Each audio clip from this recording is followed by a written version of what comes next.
That was. Come on, boys, come on here. Come on, Johnny, boy. Watch out.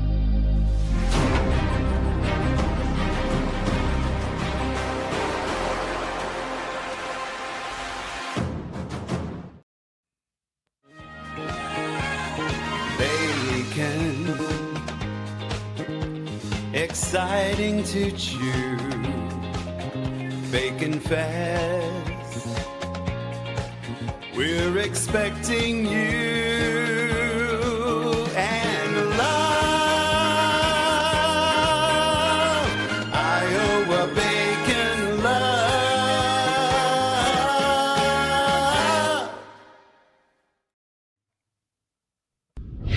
Murph and Andy, proudly presented by Ramsey Subaru, live and on demand across Iowa everywhere from the Channel Seed Studios. This is Murph and Andy. Murph and Andy, connected by cellular advantage. It is great to have you with us here on Murph and Andy. It's Wednesday. Hopefully this isn't news to you. And Andy, last night as I was watching Netflix, and David Letterman's my next guest, needs no introduction, he had Caitlyn Clark on, which you may have heard. One of the things that stuck with me is her talking about the Iowa State football protein shakes. So her brother Blake was an Iowa State quarterback, and it was scrambled eggs, red Gatorade, and protein powder mixed up in a blender. Why scrambled eggs? Why not just regular raw eggs? She said scrambled eggs, but I guess they wanted to cook them first. But I don't know. What's the craziest thing when you were playing sports that you ever did? Because I've already confessed that I did that Rocky raw eggs thing in a glass, which provides no more protein than just cooking the eggs. But I wanted to be like Rocky. Did you ever do anything stupid? Shaving my entire body for swimming. Okay. And then just sitting in class, itching like crazy for days as the hair was growing back. Out. Oh, God. And I didn't hardly have any body hair back then, but it's still, I mean, you know, you got hair on your legs and your arms and stuff. And first of all, it's like, come on. I mean, that doesn't really help very much, but did it like make you feel faster? Absolutely. It's this crazy psychological boost where you dive into the water and you feel like a torpedo because there's just no drag. Now they have those crazy high-tech swimming suits that are, almost full body in some cases. But, like before that, I mean, you would, oh God, I mean, just so many things. Speedo that's way too small, shaved body. People would put like Vaseline on their skin to make it, extra, I guess, waterproof or some, just all these dumb things that you would do. But yeah, that was bad. And then you would grow back and just be like, itching through your jeans. I'd rather have the red Gatorade scrambled eggs protein shake than shave my entire body. AD, when you were wrestling, you must have had some occasion where you're measuring your food or you're trying to cut calories or something. Yeah. What did you do? Yeah, I mean, this was back before like all the regulations were put into place. We were able to weigh in at like 6:30 in the morning and then like gain all the way back. And so yeah, it was not. I mean, I remember days of just rinsing my mouth out at the water fountain at school because I wasn't eating or drinking anything, trying to lose weight. I wore one of those plastic suits in the sauna. Oh sure, yeah, trying to sweat it out. Flags. Yeah, exactly. Just sweating and sweating. I lost like 14 pounds in a day one time, which was not healthy. Not healthy at all. I mean, they needed to put some percentages in there, but yeah, back in that day, even when I was playing juniors football and we'd travel around the state, we had this one guy, Charlie Albert, that was always right on the line of 125 pounds. So he would just starve himself the last couple of days, and then you had to weigh in before the game. And then he would just house candy bars, which probably isn't the best thing you should do before a game. You had to weigh in for football? Yeah, because the weight limit. I see. Yeah, to keep the kids safe. And he was the only one that was right on that edge, and he was maybe our best player. So we've done some dumb things. Our Guest House Tavern and Oyster in West Des Moines sets the table for today's sports and more. Coming up, we have the Houston collapse. 22 in 2, and lawn mowing movies, something you probably didn't think you'd hear today. Guest House Tavern, Northwoods inspired Midwestern hospitality. Now it's high or low since the last show. Presented by Wealth Charter Retirement Planning and Tax. Tim Hawkins and company wrapping up the tax portion of their business as they are into the home stretch here in April. I would imagine they could probably still help you if you're really, really late to be thinking about doing your taxes, especially a lot of younger people who don't have real complicated returns. You can still call them, reach them at wealthcharterretirement.com, and they can help you out. And for everybody else, you want to shift into retirement planning mode, they are great with that kind of stuff too. I'm going to go low today just because I'm feeling bad for poor Lewis, who we've had to take a step here with him. He is wearing a muzzle when he is outside unattended right now. Now, it makes him look like some vicious dog. He looks like the Hannibal Lecter of dogs. Yeah. He's not, but anybody who has a Labrador Retriever can probably attest to this, and probably many other breeds as well. He eats everything. Everything. And he's eating stuff out of the yard all the time. Mulch, rocks, dirt, tree branches, sticks. I mean, he chews them up. He destroys things, first of all, but then he will actually swallow them. And then you'll look around and you'll see some of his stumps and stuff. And you're like, what is that in there? Big piece of plastic or something? That's a Lego. So it's, it's for his own good. He's very sad about it, though. It really looks sad. He looks sad in this photo. There is not a friendlier dog on the planet. And he just, you've seen him, how much he loves the mailman and the UPS guy and the Amazon drivers. And some of them are scared to death of him, but it's just crazy because he just loves them. Well, I know you know animals, and I know Kahala knows and loves animals too. This is a big step. I'm sure you tried everything first, and this is what you have to do. Well, and when he's unattended outside, I mean, when I'm out there with him and I can keep an eye on him, then it's fine. But when he's unattended, I mean, he just, oh my God. He just eats everything. I mean, stuff that like makes no sense for him to eat. Stuff that would make a billy goat puke. Well, like rocks and stuff. And people will be like, well, what you need to do is, put some spray, like hot pepper spray on the rocks. And I'm like, what, to make them taste bad? What, the rocks taste They don't taste bad enough. I mean, from a low bar. And you can't reason with a dog. You can't be like, now, Lewis, this is not good for you. You could eat some of this. You could get caught, and then you have to have surgery, and it's just a terrible thing. And he didn't care. And what are you going to say? Lewis, rocks don't taste good. Why? How do you reason with a dog that wants to eat dirt? Right? I mean, don't eat dirt. It doesn't taste good. It doesn't. What is taste bad to a dog that eats dirt and rocks? I mean, where's the bar, right? Where's the standard? Who was, which movie was it? Was it Nicolas Cage or was this Forrest Gump? Was it, and then we were out of crawdad, we'd eat sand. You'd eat sand? We'd eat sand. I think it might be Raising Arizona. You'd eat sand? We'd eat sand. We'd eat dirt. Is that Lewis John dirt. Goodman and the other dude? Might be. I don't know. This guy just kept going on and on in Bubba Gump shrimp type fashion, but I think it's Raising Arizona. Somebody in the comments will undoubtedly remember. I'm going high. It was, I think, probably intended for a low for me, but it turns out to a high.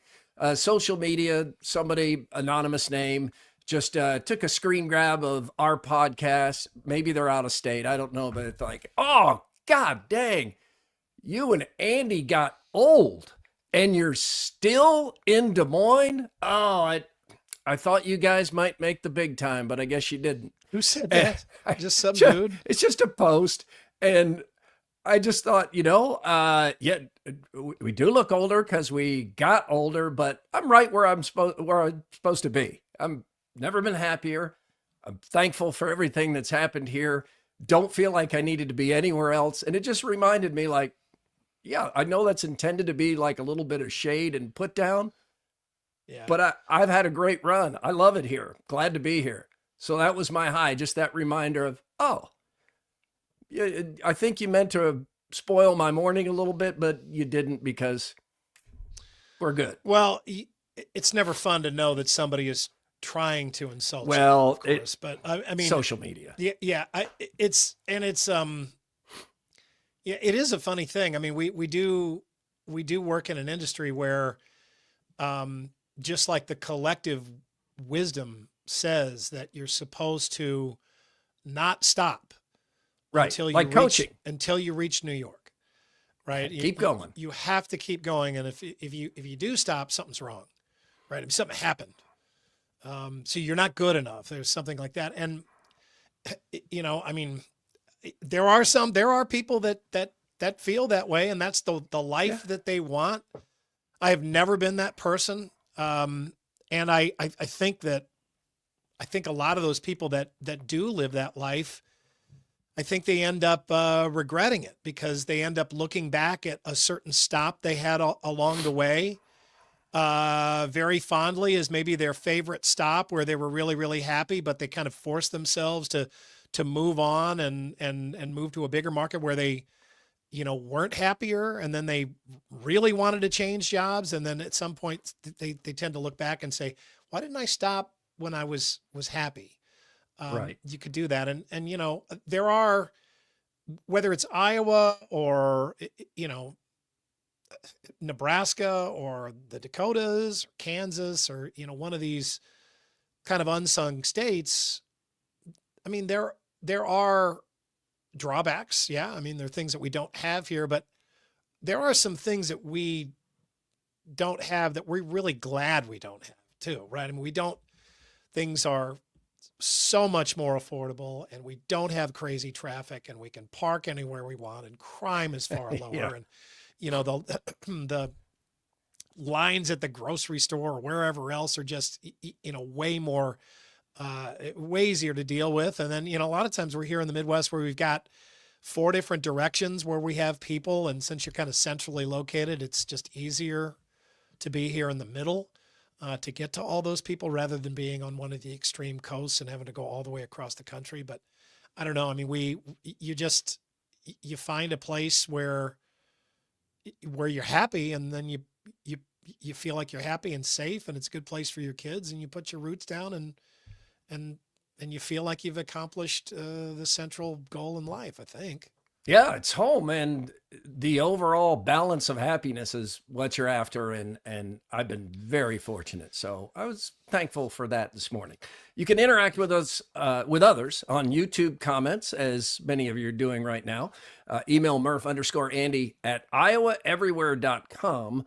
On X, it's Murph_Andy, and it is all powered by the Cellular Advantage, now with 35 regional locations, and proud partner with U.S. Cellular since all the way back in 1993. Remember it well. Let's get the buzz. The Buzz. Brought to you by 𝗀liche Heating and Cooling. Here, Heating and Cooling is proudly serving the Des Moines metro area for more than 115 years. Yeah, this is kind of where they turn the corner here on what they're doing. 𝗀liche now wants to get in to check out your air conditioner, make sure that's ready for the season ahead. And you want to stay ahead of that curve too, because if there's something wrong with it, you don't want it going wrong when it does get really, really hot. So this is a great time to give them a call, get your air conditioner checked up for the season. Yeah, I just put up my winter pajamas. I put them in the, I got to do some of that. oversized Tupperware crate that we shove under wardrobe the migration. bed. Yeah, had to do that. Buzz still can't believe that Houston did not get a shot off in the closing possession of the national championship game against Duke. Everything that Houston had done against Duke, in the national championship game against Florida, everything Houston had done against Duke in that crazy double-digit comeback, Florida kind of did against Houston in the championship game, but Houston really helped out with just a disastrous final possession. The ball is walked up the court slowly. No one is cutting to the rim or even really considering going for 2, which would tie and force overtime. It seems to be Houston is in the mode of 3 or nothing, and then Emmanuel Sharp gets up in the air. His shot is contested, so he has to pull the ball back down. He does quickly realize he can't touch it or it's a travel, but what a bad ending for a Houston team. So close and so hungry, and it just seems like one of those finishes that will haunt anyone involved in that game forever. Yeah, absolutely. It looked like in that last possession, they just inexplicably didn't have a plan, like any plan. And Kelvin Sampson is courtside, not saying anything. He's quiet, like he's not yelling instructions or anything. But you're right. It was a really slow move up the court. Then there wasn't a lot of movement. There wasn't any approach to the rim, and it looked bad from the start, and it never got better. It got worse.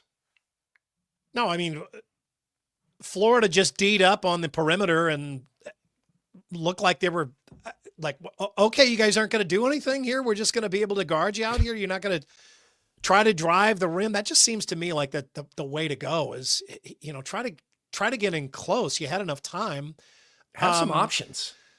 But I don't know. I mean, the poor kid, how many of these situations have we seen in our years of watching sports where, this entire incredible journey that a team makes through a given season falls on one guy's mistake. And in the championship game, which everybody dreams of playing in, wants to play in. Yeah, I mean, whether it's a missed kick in a field goal, in a missed kick in a Super Bowl, whether it's, baseball is always a little bit easier, but can you imagine being a guy that strikes out on a bad pitch and to end the World Series? I mean, you see those kind of things, and those guys do get remembered forever by their respective fan bases. The rest of us will forget who that was, but the Houston fan base will never be able to forget that, and they're going to feel the pain as much as he is. But you can remember the heroes, but then you also remember the all-time, well, we shouldn't say GOATs anymore because that now means something else, but the all-time, losers is too much, but the guys that screwed up in a huge position, that the Chris Webbers of the world. Yeah, Marty says Chris Webber. That's that's an example that comes to mind. And he was even if it's somebody I can remember being in the 5th grade and watching Bruce Sutter strike out Gorman Thomas to end the 1982 World Series. And I will never forget that was Gorman Thomas that struck out, who, it could have been anybody. I mean, Bruce Sutter was unhittable with that split-fingered fastball, but it's Gorman Thomas who happens to be, the Brewers' most feared power hitter, one of their best players, but he's the one that is constantly replayed in that highlight over and over and over for the rest of his life. And you just have to see that. And this is going to go down, people will feel bad about playing this, but on the other side of the coin, I mean, this is Florida winning. So they want to play that, the celebration that they get after that happens, where they're like, what? Florida's like, is as dumbstruck as the rest of us are, right? The players on the court, when this goes down, they're like, what? Did he just really do that? Is the ball really loose? The time has run out. Yeah. We don't have to do anything. They just throw the ball up in the air. It is great defense. I mean, Florida, Yep. Walter Clayton runs out a most outstanding player of the tournament and forces that to happen. But yeah, it's such a bad ending to it. You mentioned guys that are on a loop of missing or not getting it done in the big moment. He didn't even shoot this, so it probably doesn't quite qualify on the level of, to me, the guys who immediately come to mind, Scott Norwood with the missed field goal for the Giants, for the Bills Giants, and Bill Buckner. I mean, that the ball going through his legs must be among the most played highlights, lowlights in the history of sports. Yeah, the Bartman incident, and even in games where Bill Buckner, that that wasn't the final game of that series, wasn't it? Right. Yeah. Nope. So, I mean, but it seems like it in It retrospect. does, yeah. And that was it was a miraculous comeback to even get it to that point. But you just remember the one failing, not all the others that led up to it. Or, as you point out, that the Red Sox still could have won Game 7. Yeah. But this poor guy doesn't even have that. Yeah, I mean, he this doesn't was get the another final game. shot. He needed to pass the ball or shoot it. He had two things to do, and he didn't do either of them. Kelvin Sampson on not getting in the shot. It's incomprehensible in that situation. We couldn't get a shot. Gotta get a shot. We're down 2, and obviously we didn't need a 3. Yeah, he's spreading it around pretty well there. I mean, I kind of liked the way that he handled that. He's being really honest. He's not covering it up, but at the same time, he's not putting the entire blame on Sharp. And it shouldn't be, because there were several guys standing around. Yeah. They needed some movement. Yeah, they needed some options. We couldn't get a shot, and that's truly what happened. I mean, they wasted too much time at the beginning. Didn't look like they had a plan. And then they threw it to him, and he goes up for a shot. Now, again, that was really well defended by Florida. Mm-hmm. Yeah, it was. I mean, that shot might have been blocked, but that would have been better to take the shot and had it blocked than what happened. I mean, it would have been better for him. Yeah, and you same outcome, but it wouldn't have desperation looked. shot. Yeah, I mean, it just looked like he went up and had a brain fart. We discussed the ratings a little bit here. This is often a glaze over topic for some people, but there is some context why it matters. We are all concerned about the transfer portal chaos that has turned so many people off, but it's not turning people off enough to stop watching. So there is that context. Also, the men's championship game was moved up 20 minutes, needs to be moved up more, but it was moved up a little, and that also probably helped the rating. But the rating was up 22% versus last year's men's championship game. So 18.1 million people on average were watching the championship game. That is far more than any NBA final in last year's NBA finals, which averaged around 12 million. So college basketball is doing fine. And it is nearly 10 million more than watched the women's championship game, which is also notable because last year the women's championship game had more viewers than the men's for the first time in history. And it'll probably be a long time, if ever, at least in our lifetimes, which, as someone pointed out to me this morning, probably isn't that far from now. But the men far outdrew the women again, which is the norm, but was not last year for reasons. We'll get into this a little bit. Women's audience was down more than half, even with Paige Beckers, even with the two big blue bloods, South Carolina and UConn, down more than half. It was a blowout game. Well, that's because it was on a Sunday and people had stuff to do, and there was, nice weather. And yep. All of these things are exactly the same last year. Same time slot, same network, same Sunday. The exact same Sunday. I think the actual day was different. It was a different year. Yes, this was 2025. Last year's 2024. And the weather in some of the more populated states wasn't quite as good this year as last year. It was none of that. It was Caitlyn Clark for the most part. Oh, so, well, yeah, that too. I mean, so the women lose more than 10 million viewers in the championship game. And the all-time record was last year. It was 18.9 million with a peak of more than 24 million when Iowa played South Carolina. South Carolina won. Now one caveat here, and it is worth mentioning because everybody wants to go one direction or the other to the extreme. The women's championship game this year was up about 3 to 4 million more viewers than pre-Iowa and Caitlyn Clark numbers. Back before Iowa played LSU and got to nearly 10 million, the average the previous few years was 4 to 5 million for the championship game. So it goes up to almost 10 million, then it goes up to 19 million, and now it's back down to 8.5, but that is up considerably. So two things can be true, and it's hard for some people to just say this, but women's basketball is growing, is more watched than ever. And a huge part of that is Caitlyn Clark introducing the sport to so many more people. And it remains true that no one in sports right now is moving the needle like she does. You know, and I think she did. She introduced some people to it, some just total green sticks that had never watched before. Sure. But she also she took a lot of people who had been watching and carried them into the tournament, you know, deep into the tournament, where they kept watching. They didn't just, you know, go to some home games at Iowa or Drake or Iowa State or something. They watched through the tournament. They saw the other teams. They probably watched other games that didn't involve Iowa. They saw that the competition was more fun than they realized, or maybe that they could have imagined. And they enjoyed it. They had a good ride, and they wanted to take the ride again and give the ride a second chance. So I think she started some new fans. And then I think she also advanced the ball with some already established fans. And the way women's basketball is set up, you know, good or bad, you watch women in a tournament one year, you're going to see a lot of those same women in the tournament the next year. You see Cooper Flagg this year, you fall in love with him.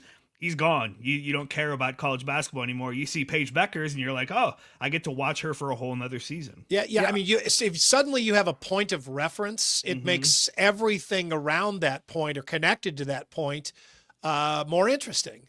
So you have this, you don't have Caitlyn Clark this year, but you got Paige Beckers, you got Juju Watkins, who've been compared to Caitlyn Clark. You have the team that Caitlyn Clark played against last year, the school at least, played against last year. You have your interest maybe in LSU and that shit show. You have, other Big Ten teams that you could kind of relate to through your Caitlyn Clark point of interest. So, and you got some coaching stars in there too. Yeah, Don you do. Staley, Gino Auriemma, your favorite Kim Mulkey. Right. Yeah. She's great. Yeah, boy, man, I heard stars. from. You heard from some LSU fans? Just one. Yeah, there was a guy. Is he upset? I think he saw that short that you put together that just turned me into a lightning rod. And he was pissed at that. I did not put that together. You who did that? Cade? Yeah. Oh, That was okay. Cade. Oh, your son did it. Okay. But anyway, I don't even recognize him as a member of the family. yeah. Well, so anyway, it worked, Cade. Good job. It worked with this one It got guy. to Louisiana. This guy wrote me this Most people loved it. Facebook message, and he was so mad, mean, and it wrote this really angry thing. And then he told me at the end, he goes, "Don't even bother responding. I've blocked you." Oh, I was like, man. "Blocked me? I don't even know who you are." I had no Preemptive idea. block. He didn't even want to hear back from you. Yeah, so I was like, "What?" But he had kind of a distinctive name. And so I was like, okay, so I quickly Google searched him to LinkedIn. Jim Mulkey. No, no, he's in New Orleans and he's a big LSU booster. Really? He's a fan. I didn't see that He's coming. This took really a big turn. Really angry. Oh yeah, you Yes. didn't see it coming? I Yeah. did not see it. Well, that video had 500,000 views. Yeah. Oh, I know. Yep. Everybody's. Yeah. I got to look over my shoulder when I get into my car. Yeah, look for purple. Well, no, don't do that here. It could be a UNI fan. Back to the Letterman interview show. My next guest needs no introduction, which takes place at Ball State. So Letterman is interviewing Caitlyn Clark, and he brings up this legendary practice, which has been talked about for a couple of years, where, if you don't know, Iowa, the women scrimmage against an all-male team, a men's team in practice when they go live and they do, game situations. And these practices are always recorded by Iowa women's basketball or men's basketball, or any program in the country records practices now. So the women are down. Caitlyn Clark and her teammates are down 15 points in this game. So Clark, and what she says, ultimately ends up being a real confidence boosting move that kind of catapulted her into having the confidence to shoot these shots in games. She scores 22 points in 2 minutes to bring her teammates and her back and to win this scrimmage. And video has now emerged of that practice. Now, I saw it from Catherine Reynolds, who is the director of like player personnel at Iowa basketball. And Andy, this is just stunning. There's 5 in a row, and the range here is incredible. Yeah, and she's playing against guys. It's a practice squad, but the guys guarding her pretty close. That poor guy in the headband just gets taken to school. I mean, each shot is like more ridiculous than the one I before. know. It. Yeah, look at that. It's the same guy, Gardner. Switch up that defense, boys. More than anything, There's another. watching this video made me realize how much I missed watching Caitlyn Clark play basketball. You know, she played for so long with her final year in college and then right into the WNBA season. Yep. This has been the longest I've gone without watching a Caitlyn Clark game in a while. I'm excited for the WNBA season now. Yeah. I am too. I feel the same way. And it is a reminder, especially as this video goes viral and national and everything. It's not that she's white. It's not that she's from Iowa. There have been other great white players. There have been other great white players at Iowa. This is what turned heads and attracted people to the screens like never before, that there was a woman out there shooting these shots in games and making them. That's how it started. And then as you watch a little bit more, it occurs to you, she might be a better passer than shooter. Yeah. I mean, the list of players who have led the country in scoring and assists in the same season, men's and women's, it's Caitlyn Clark. The list is done. I mean, it's because those are two things that seem like they would be mutually exclusive. I mean, it's somebody who always wants to shoot and is always ready to shoot, but also has this incredible court vision, like whole court vision, like literally the whole court, like from under the basket on the inbounds play. I mean, she has incredible court vision. That's incredible when you have somebody that does those two often singular skills that well at the same time. I mean, you in the history of the great shooters in the NBA, how many of them were also known as great passers? Think about that hard. And, Maravich. I feel like that's a really short list. Yeah. Yeah. Well, which is, quite the coincidence because he's usually the one that gets compared to her and other things too. But would you consider Magic a great shooter? Nope. No. Okay. Nope. No, I mean, think of some of the other great shooters that you've watched. I mean, Steph Curry immediately comes to mind because he's so similar to her in shooting. He is, and I don't think he'd ever be considered a bad passer or maybe even a ball hog. But I mean, some of the great shooters in history. I mean, remember George Gervin, the guy would score 40 points a game. He was just incredible. The Iceman was incredible. He got that ball in the inbounds. He wasn't giving it to anybody else. I mean, that was it. Yeah. He was taking the shot. It's usually the way it is. Whereas, some of the great passers that you've seen were guys that were looking to set up their teammates. I mean, she's looking for a shot first sometimes. Yeah. And other times she's looking for a pass first sometimes. It's like she really just has a very good sense about what is needed when. When the inevitable backlash came nationwide, and some of it to our sound off commentaries would be, well, yeah, she's a ball hog. Do you know who leads the nation in assists? I mean, opposite of a ball definition of unselfish.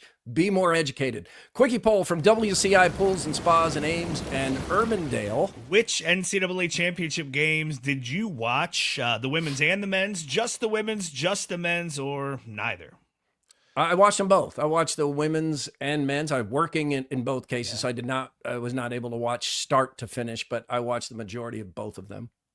I was able to actually see more of the women's game than the men's game, just due to my work schedule. I was working both days, but I think I was anchoring the 9:00 news last night. It was really coming down in the men's game, and I kept just trying to rush through the script so I could get to a soundbite or a package or a commercial break so I could run back over to Ed's TV and watch.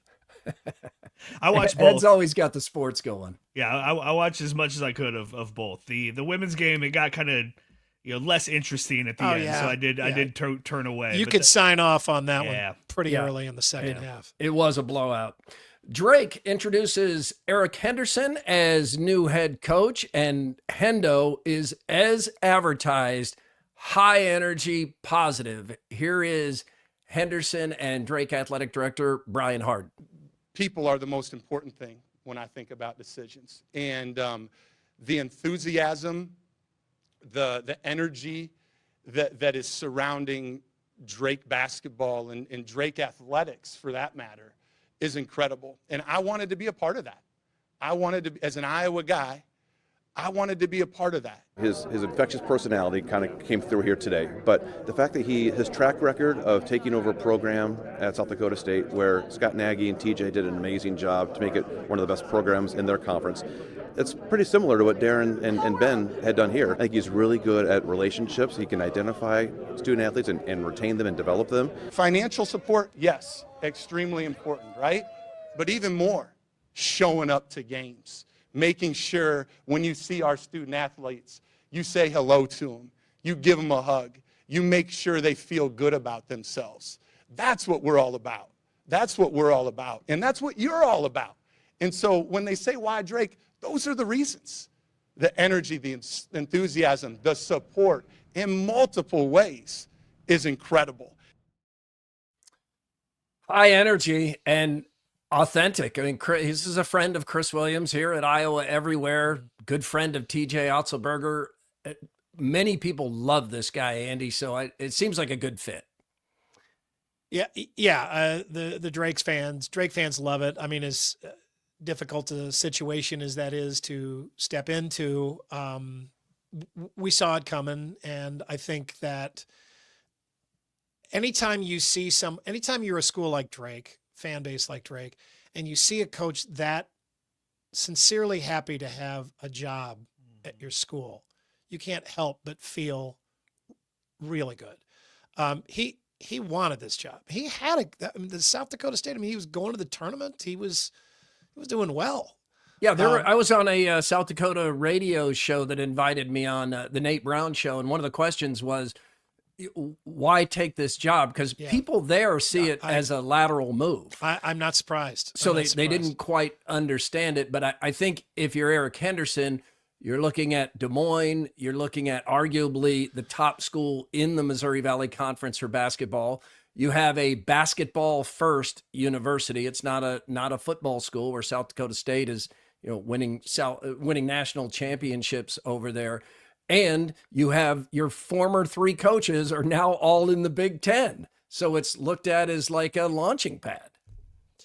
And you have an athletic director that clearly earmarked you immediately. I think that this was Brian's first choice. I think he made the choice right away. I think this was his first move, and I think you can kind of see that in retrospect now. I think he had this decision made very quickly and was, really couldn't wait to tell everybody about it because I think he was happy with the decision. So, we have trust in his decisions. And I also just think that when you bring in a guy back to his home state, I mean, there's some people that wish they were born somewhere else or wish they grew up somewhere. They don't like their home state, but this, for the most part, people are pretty excited to return home in some respect. When you're dealing with, that would be him. Yeah. I mean, so, and that's hard to compete with, and it's hard to quantify, and it will throw off the balance. So, South Dakota State fans may think, well, it's kind of a lateral move. Yeah, but there's the homecoming thing that you have to throw into that. And that's, even if he's, not from Des Moines and didn't grow up a Drake fan, it's still Iowa. He knows Iowa. He has connections all over Iowa. He has friends all over Iowa. He really just kind of already has a groundwork laid out for himself here. And, I mean, he is dealing with a fan base that has, whose pump has been primed for a number of years here. Fans are giving more money at Drake. They're buying more tickets. They're more excited about the basketball program. They're just, they've come a long way since even Nico Medved was hired, but certainly since the days of like Tom Davis or something where it was like, you know, what warm body can we find to take this job? And the Knapp Center has been greatly improved too. Speaking of homecomings, a great one for Fran McCaffrey.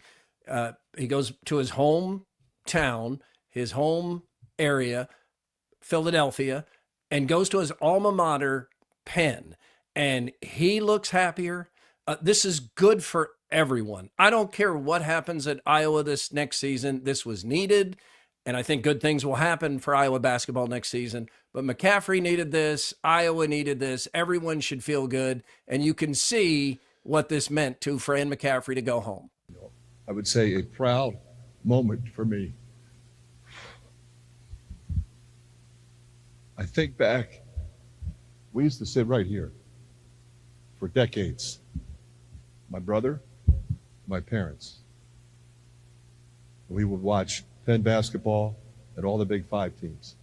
Being from Philadelphia, not ever knowing if I would get to play here. And of course, not ever knowing if I would ever get to coach here. This is such a better fit. He'll be happier. His family's going to be happier. The fans there are excited about it. And really, do you hear any Hawkeye fans at this point are still like, I can't believe he did this? Nope. And no, not at all. And I think no matter what you think of Fran McCaffrey, I think you look at this and say, what a great fit for him. I mean, that's absolutely that's his town, that's his school. Great way He's to got finish. History. And you know, the one part I don't know, which also may make this fit even better, is that he's a pendulum swing type coach. He's an extreme. They may be coming off a guy that wasn't intense enough, who had the fan base thinking, you know, this guy doesn't have enough fire. And maybe Fran McCaffrey comes in there and is exactly what they want. I mean, that's a private school, which I think provides a guy like that more leeway, maybe more cover, for lack of a better term. But, you know, I mean, it's not in the state of Pennsylvania, Penn basketball is not one of the big sports that people care about there. You know, I'm sure they have a good fan base, but you're not an official professional sports state. It's Penn State. It's a Pitt state. There's Temple. I mean, there's all sorts of colleges just in Philadelphia. So that there's no type of fishbowl for him. And he gets paid twice each week. Oh yeah. Once from Iowa and once from Penn. Good work if you can get it. Confluence is the official beer of Murph and Andy. Confluence is where good things come together. Now, let's get some more here on a Wednesday. But wait, there's more. From Either Or Eatery and Patio. Either Or's patio has been getting a workout this spring, and it's going to get another one this week as we just keep climbing the temperature ladder. Friday, Saturday, and Sunday. Going to be really big days over there. Also a really nice place to just go spend the evening. My wife has to work tonight, and I've got the kids, and I'm like, hey, let's go to Either Or. I can sit out there on the patio, have a beer. You can run around. Are you using them as a babysitter, sort of? Yeah, absolutely. Yep. Yes. Absolutely. Yes. Yep. It's the new 𝗀cie_𝗰𝗶𝗹, but you feel better about yourself. Yeah. And the food's It's way so better. much cleaner. Yeah, just the fact that it's outside makes you feel a lot better. 𝗀cie serves beer? Yep. Oh, yeah. Those pizza parlors. Yeah. My dad used to get a pitcher and just sit there at the table and just let the kids just run around with their heads cut off. A bill to ban cell phones in Iowa classrooms is headed to Governor Reynolds' desk to be signed into law. So the way this is going to work is the school districts, every school district has to come up with its own plan in time for the next school year to start. But they can't have the cell phones in the class. But other than that, it's really kind of up to them to sort of design the plan that fits them, which I think is smart. It's just, this isn't going to be a one-size-fits-all thing. There are going to be different school districts that just have to do it a little bit differently. But what I've been told by, people at Hoover and the other schools that have gone ahead with this type of ban on their own and seen a lot of success is that there's a lot of planning that needs to go into it. I mean, they have to figure out who is going to enforce this rule, what's going to happen to the kids that try to break the rule, what do you do with the phones, and then you really have to do this extra thorough job of communicating everything to the parents to let them know what is going on, because as addicted to phones as kids absolutely are these days, the parents are addicted too. Right. And they may think it's a great idea to get rid of the phones, but the moment they need to contact them or want to contact them or find it inconvenient not to be able to contact them, you're going to hear it from the parents. And as I think most educators will let you know, the parents, if they aren't worse than the kids, they're at least as bad. The reason I know I'm addicted, and I think most people are, is if I send someone a text message and I haven't heard in a couple hours, I start to think, are they mad at me? Did I do something? What's happened? Do I have the right number? You just expect. Did I ask them to do something they don't want to do? Yeah, it's crazy. And I would think that nearly everybody knows that this step needs to be taken. I mean, our kids need to get smarter. We need to get back to teaching more, get people off their phones, get them off their iPads too. That's a big thing. Kids watching movies in classrooms. So somebody showed me a picture the other day taken from inside a classroom where the kid took a picture of the inside of the class and sent it to their parent. And they were just kind of pointing out how bored the kids were because the teachers weren't doing anything, but every kid was on his phone in the class. Gee, I don't know how the teachers is that a class? I don't get that. All right. Yeah, it's almost like babysitting. April 7th, 2025, 4:25 a.m. The Marshalltown Fire Department was dispatched to 1918 South 5th Avenue on reports of a structure fire there. Upon arrival, fire crews found a single-family ranch house with a fire showing through the roof and all windows in the main floor. Winds were out of the north at 17 miles an hour, gusting to 32 miles an hour, creating a wind-driven fire behavior, forcing the incident commander to attack the fire defensively. Now, he got it out. Nobody was hurt. That information provided to us by Marshalltown Fire Chief Christopher Cross.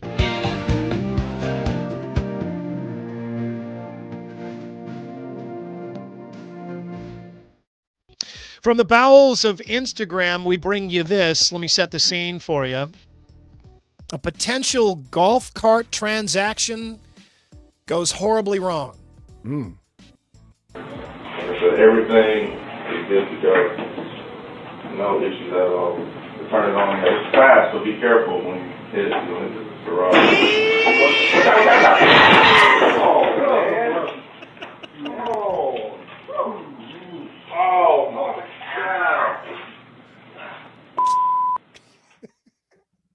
God. The guy that's prepping him seems more irritated than concerned. What did you do? If you keep watching too, the guy's like, "Oh man, that's my wife's car." The old man who tries to that just takes off like a shot. Smashes into the front corner of this Acura SUV. Guy goes down, or the other guy, the much younger guy who's trying to sell the golf cart, is visibly pissed. Yeah, he's mad. He's more mad than concerned. He doesn't help the guy up or anything. And you can kind of understand too, because he told him, be careful, it's really fast.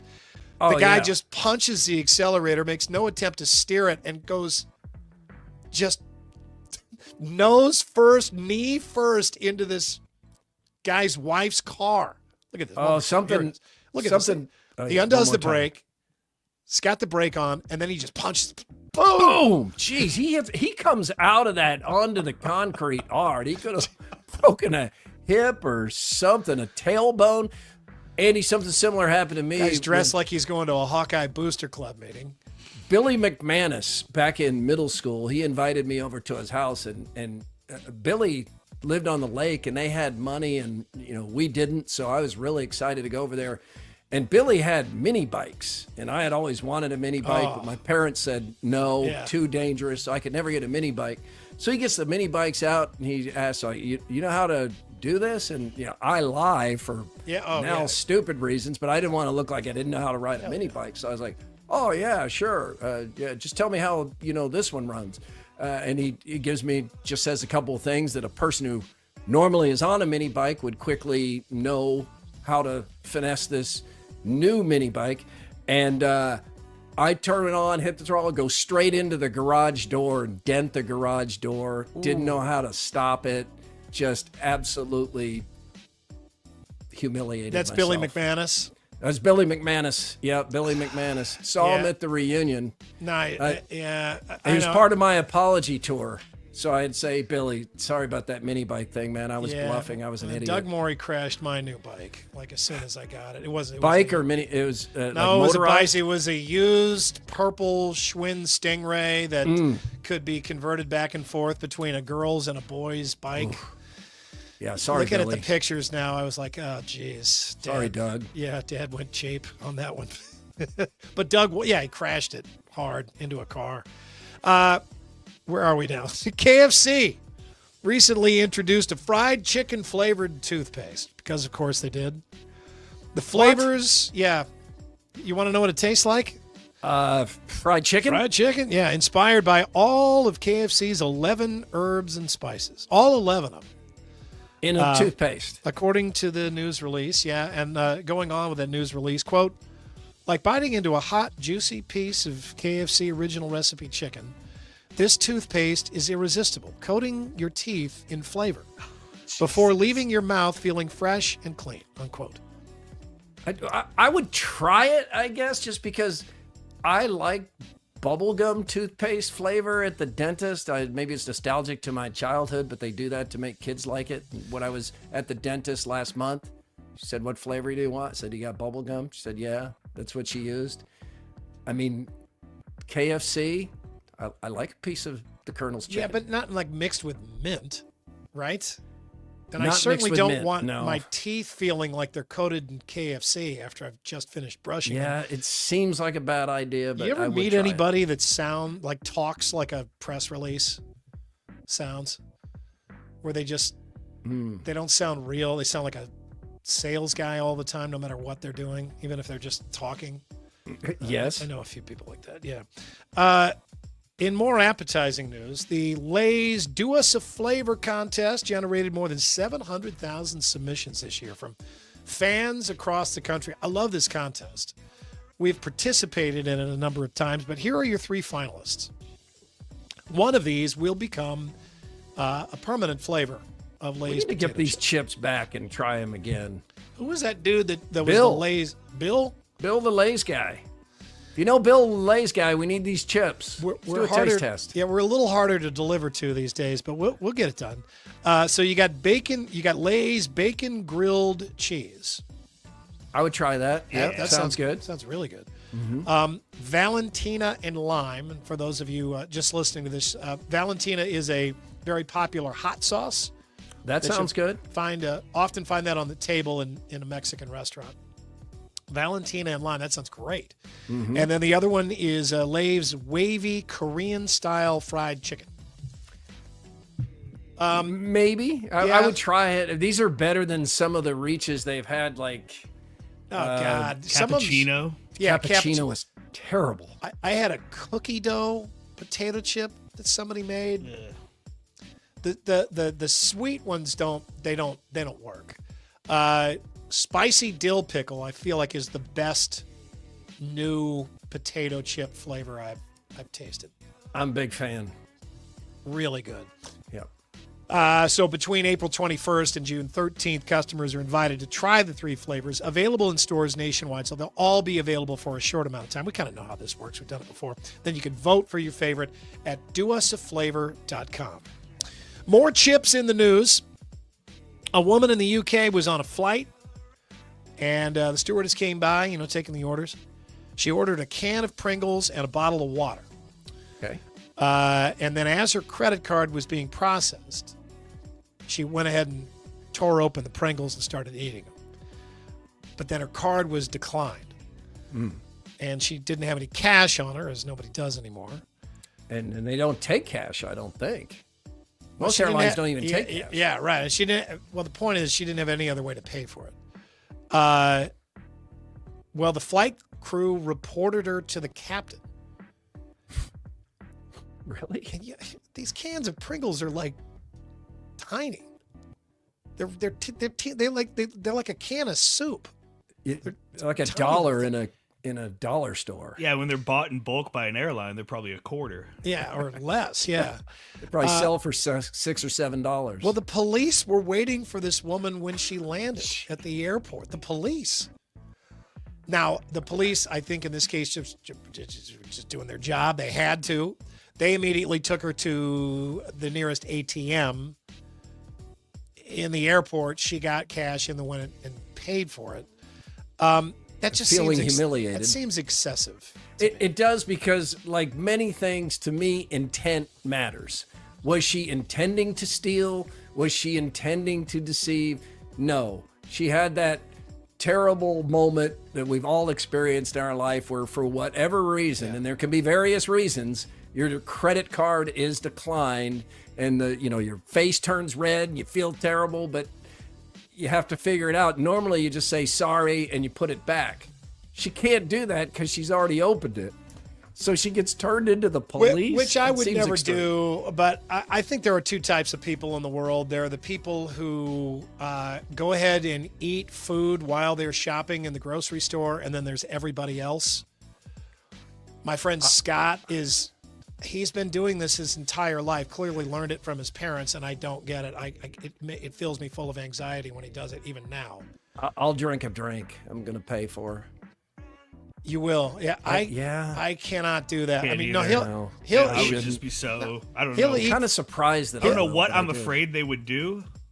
I'm going to pay for it. Until you leave the store. You haven't I'm stolen committed. anything, but still. It's just a little strange. I mean, he'll go in hungry and leave full. But he'll eat a sandwich and a bag of chips and have a drink. And I mean, I'm almost surprised he didn't just sit down in the middle of the aisle and throw out a tablecloth and sit and have a full meal. I haven't eaten food. Yeah, well, he does it all. That ain't me. All right, we'll finish with this. Elsewhere in the UK, a woman who is turning 70 took to TikTok. Somebody showed her how to use it to share some wisdom with the younger generations. And to me, it sure sounds like some sage advice. Let's close by giving this woman 90 seconds. Hi, everyone. Planning my birthday party for December. I'll be 70. Don't know how that happened. But I was thinking about what I wish I'd known earlier on in my life. What I wish I'd known when I was 30, married with 3 children. I think the biggest thing is that I wish I'd realised that people aren't thinking about you as much as you think they are. I used to stress over what people thought, what I wore, what I said, my accent, every little mistake. But you know what? They're too busy thinking about themselves to worry about you. Think about it. Do you spend hours analysing about someone else's awkward moment? No, neither do they. So why waste time holding yourself back? Wear what makes you happy. Speak your mind. Don't be rude. Think before you speak, but speak your mind. Take that risk. Live your life for you, not for them. Doesn't matter what they think.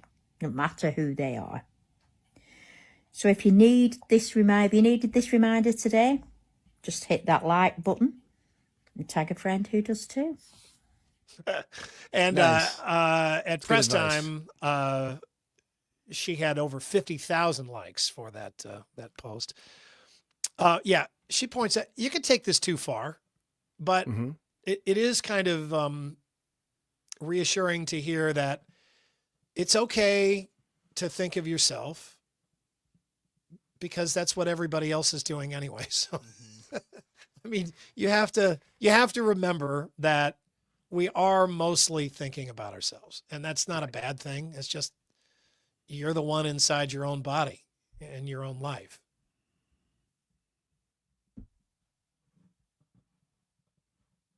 That's more. Just want to let that sink in there for a second. I thought maybe we had glitched, but you just It's sunk pregnant in. pause. Yeah. Yeah, Hey, yeah. Grimaldi's Let that sink fan in. photos. Murph. That's your _ more, Andy. everybody.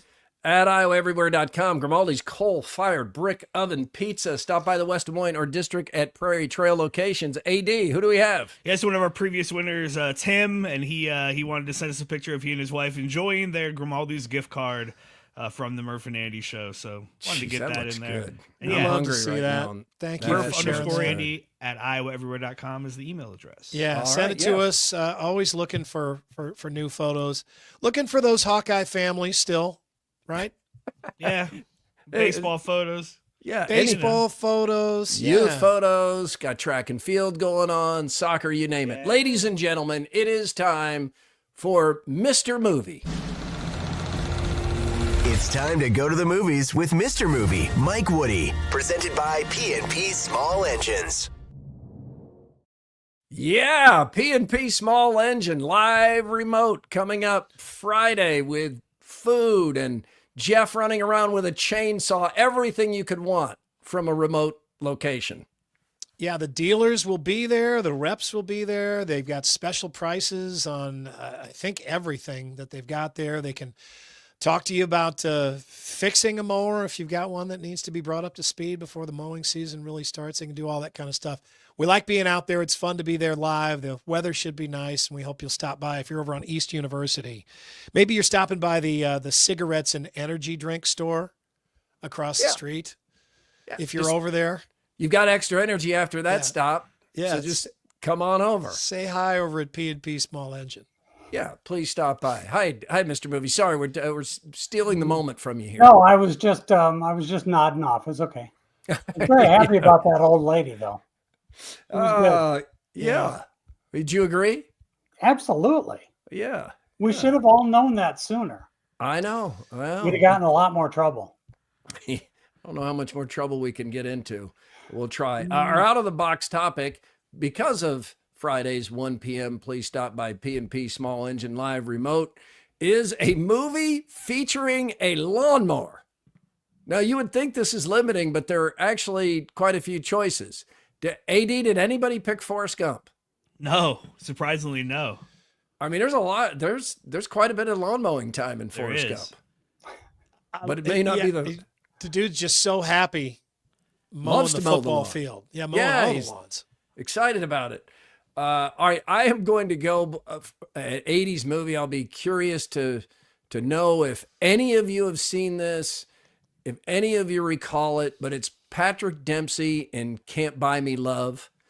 And he is he's just this nerd in school, and he mows lawns, he saves up his money, and he buys like a date or a prom coupling with the most attractive, coolest girl in the school. And then he suddenly becomes the cool guy in the school through association, and some lessons are learned. And it's a very charming, funny movie. Has anyone seen it? I've seen it. It's a really cute movie. It is. I haven't seen it. I've seen this lawnmower though. My grandpa used to have one of those. That's a snap. That's a snapper. Yeah, Can't Buy Me Love. Check it out if you want a nostalgic 80s movie that ends up having a good message about popularity, love, all of that. It's really good. As Mr. Movie said, it's charming. Andy, what do you have on a lawnmower?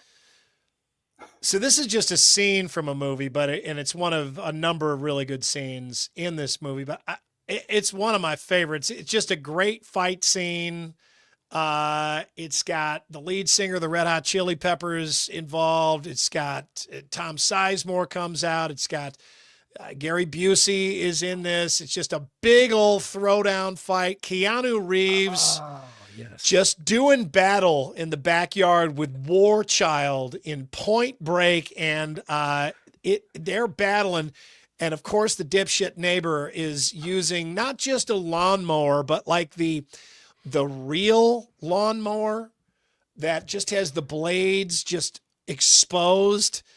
And it's not a push reel, which most of these are. This thing is like the most outdated lawnmower in existence, even in the 80s when this movie comes out. It's a powered reel mower. So these just menacing blades are exposed. And War Child and Keanu Reeves, Johnny Utah, are just fighting it out. And War Child grabs the back of his head and starts like shoving it towards these blades in the lawnmower. And look at how close Keanu's face is to those blades, man. That beautiful face. That's not a stunt man right there. You had to be careful. Well, I didn't see that one coming. I did not see Point Break coming. Marty asks, are there 4 movies about lawnmowers? Movie doesn't have to be about a lawnmower. It just has to have a lawn or lawnmower scene. Well, I'll tell you what, though. Woody took the best one. Let's hear it. All right. And I'm pretty sure it was filmed in Iowa. It was. So it stars Richard Farnsworth, who we all remember from The Natural. I mean, he's just a great actor. And the movie's called The Straight Story. And it's about a guy whose last name is Straight, and he's got a brother that's critically ill, but he's lost his ability to drive. Mm-hmm. So they've taken his license.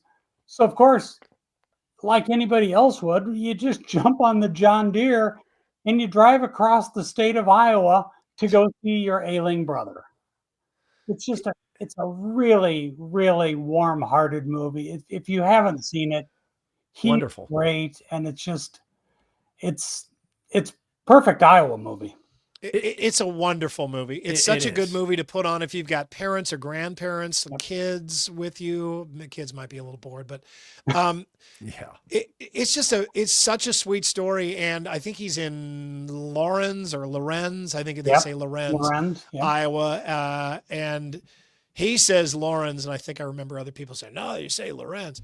And he calls it Iowa, like my grandpa, and drives across it's almost like, I think Ragbri goes by him at one point. Doesn't Ragbri go by him in the movie? I don't remember it that well. A bunch of people on bicycles, and he drives like all the way. I think his brother lives like right across the Wisconsin border. He lives like next door to the Downs family.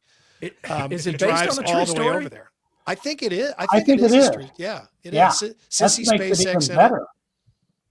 The Straight Story. The Straight Story. Yeah, it's just a charmer. It really is. AD, what do you have that involves yard work or lawnmower? Yeah, I went with a classic from my childhood, Honey, I Shrunk the Kids. And if you haven't seen this, you absolutely should. The kids get shrunk, as the title suggests.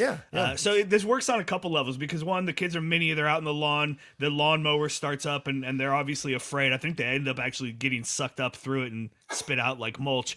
But the lawnmower that they have, Rick Moranis is this wild scientist, and he has this remote control lawnmower. And look at the size of that remote that kid has. As a kid, I was so jealous of this because we always had to mow the lawn. My dad always made us. And I was like, man, if we had a remote control lawnmower, it'd be so cool. So not only is it a good lawn mowing scene, it's got a pretty cool lawnmower. Yeah, and a good title. You know, we've talked about how much titles can matter, but Honey, I Shrunk the Kids, it's right there in the title, and you're off and running. You got to go see that.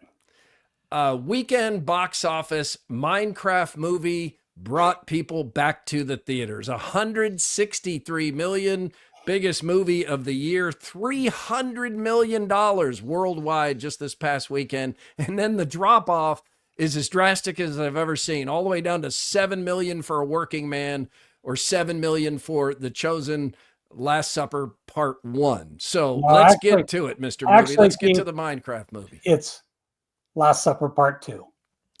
I know it says 1. Oh, okay. Yeah, Part I 2. gotta All have it. right. Yeah. Part 2, which if you think the week before part 1 did like 14, 15 million, and I don't know what I guess they didn't like the story.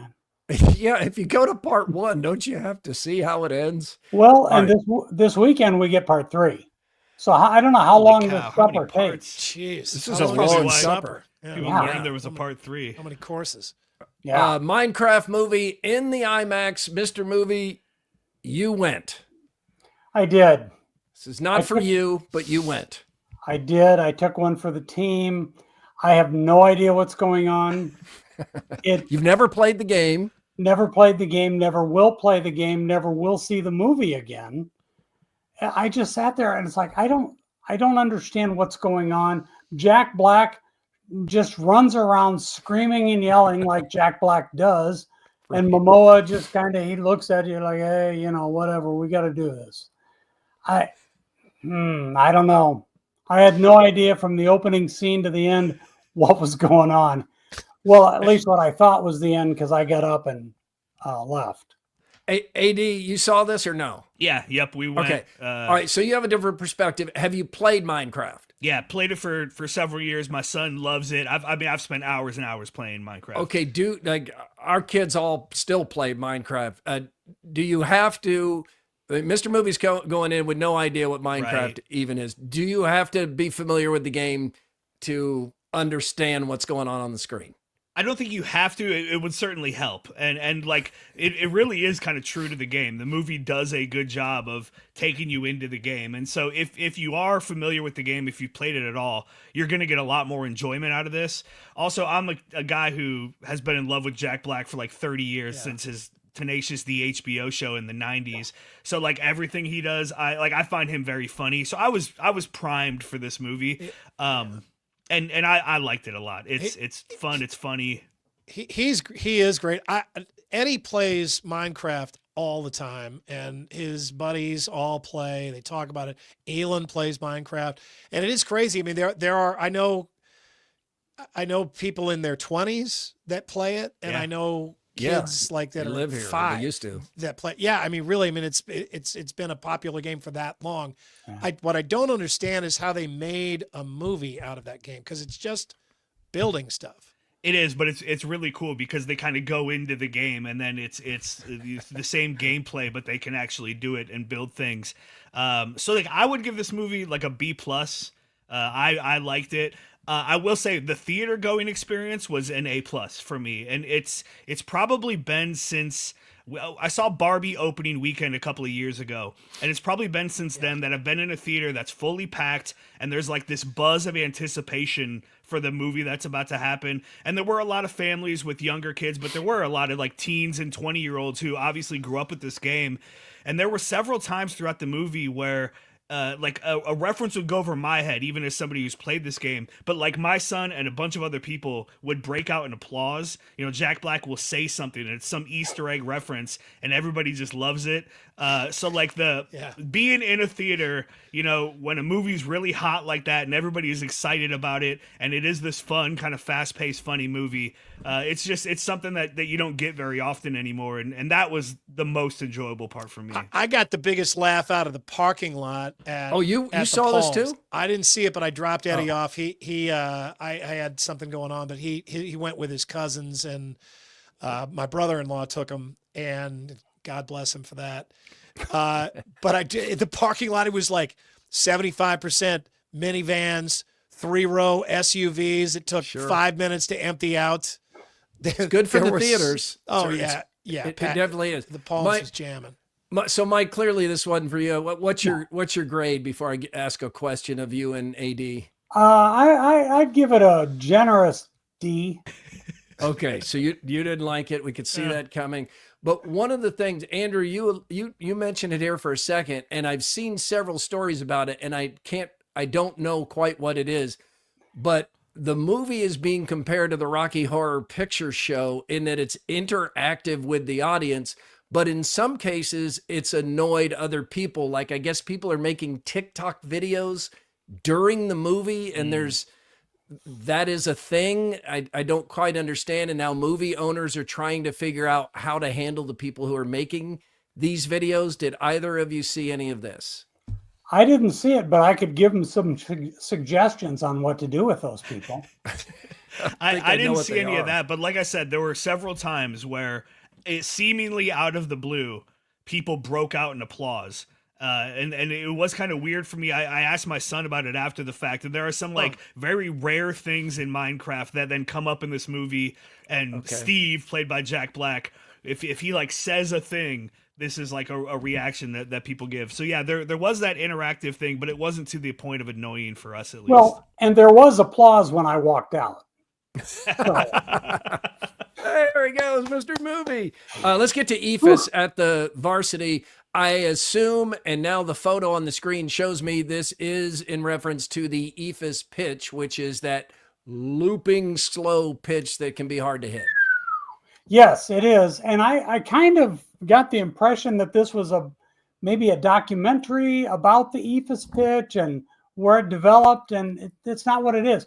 You've got all of these guys on the poster image here, and their local sandlot is being torn down. They've played baseball there since they were kids, and as you can see, they're not kids anymore.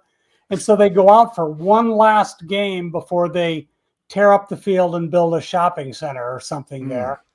And it's cute. It's, you know, it's got some nice stuff going for it, but it just goes on too long. And it just, I don't know. When you go in expecting to learn more about the Ephus pitch, which I think we see one time in the movie, I don't know why you would call the movie Ephus when you see it one time, but it's an odd title. It's, you know, it's good. It's a C, but I wanted more. I wanted more about the Ephus pitch. We're using it as a metaphor there. So the team is an Ephus of some sort, right? Yeah, I guess. Yeah, I don't know. Ephus. All right. Adolescence on Netflix. Jenny and I watched this. Jenny found it so uncomfortable to watch that she did not enjoy it. It is riveting. It is a master work of one take. I don't even know how they pulled this off. In the I have four no episodes. idea. It's the acting is fascinating. incredible, but it not a lot is shown on the screen in the way of violence or anything, but it is a hard watch. At least it was for us. I thought it was really good. Jenny wishes she hadn't watched it. What did you think? We were going to watch the final 3 episodes last night. We got 2 of them under our belt, and Sue's like, I can't take another hour of this right now. It's so intense. So we're going to finish it tonight, and I have no idea where it's going, but I think where they're leading it is not where they ended, but we'll see. Yeah, it is fascinating. The constant camera moves and following characters got a little annoying at times, but there's no edit. It's It's really incredible. no edit. Yeah, and this kid has never acted in his life. He's great, and part 3 is probably the high point. All right, Ooh. next week the Amateur opens. This is one of those movies with Rami Malek, the Academy Award winner. I'm concerned that the preview has shown me the entire plot, but Well, it looks good. yeah, I mean, it's kind of like Minecraft. I knew what was going to happen, but he plays like a scientist, you know, kind of a peaceful guy, and his wife is killed by terrorists, so he decides he's going to go get even. I don't know what you don't like about that plot. That looks fun. It does. There's several reveals in the lengthy trailer that I saw that I wish I did not know were coming, but yeah, I understand they got to get us into the theater. I'll go to that. Warfare. Warfare is, I mean, an up close and personal look at a platoon of Navy SEALs. And I think it's based on a true story on a really dangerous mission in Iraq. It looks about as between the Amateur and Warfare, I might have to go into some kind of counseling. Yeah, and then top it with the final episode of Adolescence. Right. And what is the drop? The drop is a widowed mom, you know, who gets out of the house for the first time, and she's on a date, and then all of a sudden she starts getting prank phone calls, you know, I need you to do this. I need you to do this. And it's going to be an intense weekend in the theater. It is. I'm sorry I had you watch Adolescence. I think on Sunday I'll go see King of Kings, which has Pierce Brosnan as Pontius Pilate. It's an animated film, so it's for the family. And then you got like The Last Supper 3, 4, 5, 17. Yeah, keep those coming. I will tell you, last Friday night, I went to the Varsity Theater for a movie called Bob Trevino Likes It. And the theater was absolutely packed. There was not an empty seat in the house. It was directed by a kid named Edgar Rosa, who actually was in Jack's class at... The guy with the hair. Yeah, preschool, high school, grade school, all the way up. And he's now a producer living in LA, and this is his first movie. So he brought it back to Des Moines to show everybody what he's been doing. It was a fabulous night. And the movie is charming. It's great. It's funny. And I would say if you can get to it this weekend, do so. I know it's playing at least through Sunday at the Varsity. I'm trying to get Russell to take a look at it too. So Yeah, good. We'll see. Good endorsement there from Mr. Right. Movie. Yeah, thank you, Mr. Movie. We'll see you over to P&P Small Engine Friday for the open house at 1. All right, guys. Thanks. It is time now for Throwdowns. Throwdowns. It's Throwdowns. Backed by Heartland Tire and Auto. Heartland Tire and Auto treating you like family in Boone, Waukee, Creston, Knoxville, and Ankeny, an authorized dealer of Bridgestone and Firestone tires.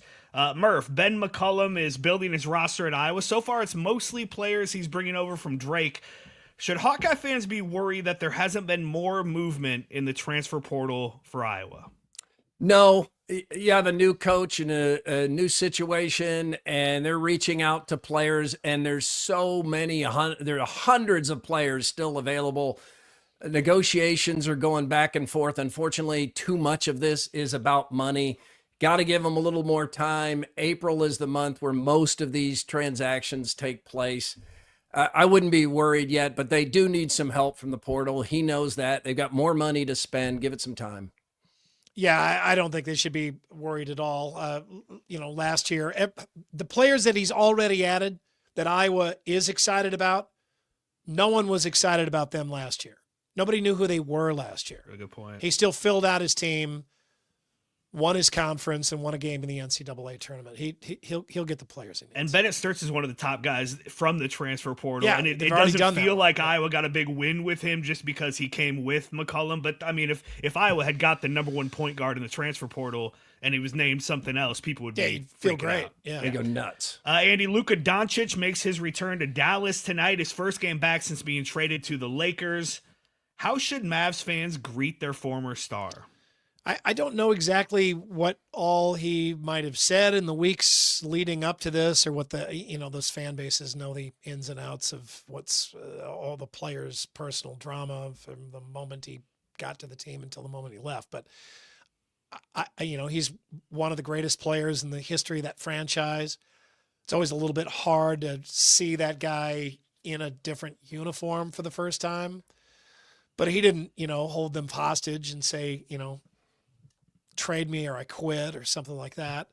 I think they should give him a warm welcome. I completely agree. I think it's a lengthy, loud, standing ovation for what this guy did for the franchise. He thought he was going to be a Maverick for life. He was expecting to get the max contract, didn't get it. They traded him. It doesn't, unless there's something we don't know, it wasn't his choice. So I think it's an extremely warm welcome. This isn't Jimmy Butler. Now, if you're going to boo anybody, boo ownership and the GM who made the move. Yeah. Murph, your son Cade asked this on Overthinking this week. I know you both have kind of weird evening schedules with your jobs. What time is dinner time? It's 7 p.m. most nights of the week. And if I'm not working at WHO 13, Jenny likes to eat earlier, and her parents like to eat about 3. It ranges a little bit depending on the kids' activities and the night. I would say 6 o'clock, 6:30 is dinner time. If I'm making dinner, my wife will let everybody know that it's like 7:30 because I take longer to make everything. But it's usually worth it, though. Usually, the time spent. Yeah, usually. absolutely. Right. Yeah. It's good, slow food. That's Throwdowns. It is time for the Andrew Downs audio drop of the day as we go from one thing named after Andrew to another. It's the AD squared. It is, and it's powered by Game Day Men's Health. Get your health checked out. You can go to the one in Ankeny in the Prairie Trail neighborhood. There's one in West Des Moines on University, also North Liberty if you're on the eastern side of the state. Have them help you out. Have them check you out. I got my labs done last week, so tomorrow I'll go in. They'll update me on how things are going, how my body's reacting, if anything needs to be altered or changed at all. And that's one of my favorite things is you really feel like you're in good hands at Game Day Men's Health. You both work at 𝗀cie𝗶𝗹𝗃. I'm not sure if you've heard, but there's a new app available. Oh, WHO Plus. Yeah, right. I heard about it. And my ears are still hurting. WHO 13 Plus is screaming. I think it's supposed to be streaming. Oh, okay. Take two. WHO 13 Plus is streaming live to your smart TV. See every newscast streaming live with the WHO 13 Plus app. What are you guys yelling about? The WHO 13 Plus app. It's now available. And it's free! Available now for Roku, Amazon Fire, and Apple TV devices. Well done. Well, that'll wear some people out. Was the music really loud? Is that how you got that idea? It's not music my really, idea. It's, really loud in done. the promo for it? That must be it. You don't have to say it. Screaming, not screaming. All right, Quickie Poll results presented by WCI Pools and Spas. Which NCAA championship games did you watch? The women's and the men's? Just the women's, just the men's, or neither? Just the men's says 52% of the vote. 31% say they watched both women's and men's. Let's see, 15% didn't watch either one, and 2% say they watched just the women's. Thank you for being part of Murph and Andy here on a Wednesday. Don't forget P&P Small Engine Open House, 1 p.m. Friday. The location, Andy? We will be at, I think it's 2716 East University Avenue. Where East, you just, P&P, you look for the lawnmowers out front. You're Probably welcome. A tent out there. You see a lot of orange, a lot of yellow. We'll make a big old deal over there. Yeah, see some food. Food, drinks, come on see by. us on Friday. Andy, you still going to have a confluence there? Yeah, I got to bring a cooler. Okay, well, we'd love you to like and subscribe here. We appreciate you being part of Murph and Andy on Iowa Everywhere, and we're back Friday. We hope you are too.